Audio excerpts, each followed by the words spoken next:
Christmas in our house had always felt organized. My mother kept a legal pad beside her chair. My father filmed everything like documentation mattered. My sister sat cross-legged near the tree, already glowing before the first ribbon came loose. There were jokes about who'd earned what that year, grades, promotions, engagements, visible proof. That year I knew I hadn't delivered anything impressive. I'd quit a job that looked stable from the outside. I was freelancing, taking on contract work that didn't come with titles. I wasn't failing, exactly, I just wasn't measurable. When my father started handing out presents, he did it slowly, ceremonially. He called my sister's name again and again. Each box landed in her lap like a verdict. My name didn't come. I felt my mother watching me, waiting for the reaction she could correct. Finally she said it, almost gently. "You didn't earn anything this year." There was no anger in her voice. That would have been easier. It was instructional, a principle, as if she were explaining why a bonus hadn't been issued. My sister avoided my eyes. My father kept filming. I nodded. It's strange what humiliation feels like when it isn't loud. It doesn't burn. It tightens. You become aware of posture, of breathing, of the fact that you're still sitting there. I remember noticing the tree lights reflected in the dark TV screen. That night, I packed one suitcase, not in fury, not even in sadness. I folded things carefully: passport, laptop, the small envelope where I kept my savings. I left a note that said I needed space to figure some things out. I didn't accuse anyone. I didn't defend myself. Leaving didn't feel dramatic. It felt administrative. The first months were disorienting. When no one is grading you, you have to decide what counts. I took short-term contracts wherever I could find them.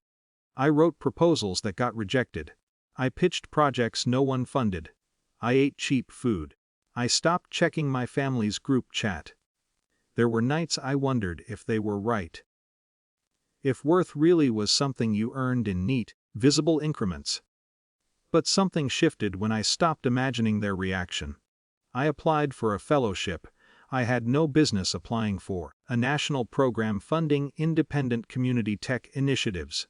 It required a proposal, interviews, references, and a public presentation if selected. I almost didn't submit it. Then I thought about the tree lights reflected in the TV screen. About how clearly I had seen myself that night. I sent it in. The rejection email never came. Instead, there was an invitation. Interviews. More scrutiny than I'd ever experienced. I answered carefully, without exaggeration. I didn't inflate my accomplishments. I spoke about what I was building, a platform connecting small rural businesses to digital markets. Unpolished, practical, necessary. Months later, I was selected. The funding wasn't life-changing money. The title wasn't glamorous. But it was official. It came with a press segment during their annual showcase, a live broadcast highlighting recipients. I didn't tell my parents. On the next Christmas Eve, I knew they would be in the living room again, the tree in the same corner. My father still filming. I was in a studio instead. The lights were hotter than I expected. The chair felt too large. A producer adjusted my microphone and said, "You'll be introduced by your title. Just breathe." When the camera went live, I didn't think about my family at first. I focused on the host's questions. Why this project? What motivated you? What does this recognition mean? I answered steadily. I spoke about growing up in a household that valued achievement. About how, for a long time, I confused approval with love. About how building something sustainable required learning to define worth internally, not seasonally. I didn't mention Christmas. I didn't mention presents. I didn't mention my parents. At one point, the host said, "You left a stable path to pursue this. That must have taken courage." I paused. "It took clarity," I said. Back in my parents' living room, I imagined the broadcast cut through the middle of some routine. The familiar jingle. The banner at the bottom of the screen with my name and title. Not someone's child. Not someone's sibling. Just my name. My father wouldn't have been able to reframe it. It was live. There were graphics, applause, a studio audience. Authority in the form of institutions and sponsors, and a national logo in the corner. My mother couldn't call it impulsive. My sister couldn't call it unrealistic. It wasn't revenge, it was documentation. After the segment ended, my phone filled with notifications. Colleagues, old classmates, people I barely remembered. There was one message from my mother. "We saw you." Nothing else. I didn't reply immediately. In the small apartment I now rented, there was no tree. Just a string of lights along the window. I sat on the edge of my bed and let the quiet settle. The recognition felt good. Not explosive, not triumphant, steady. But there was grief inside it too.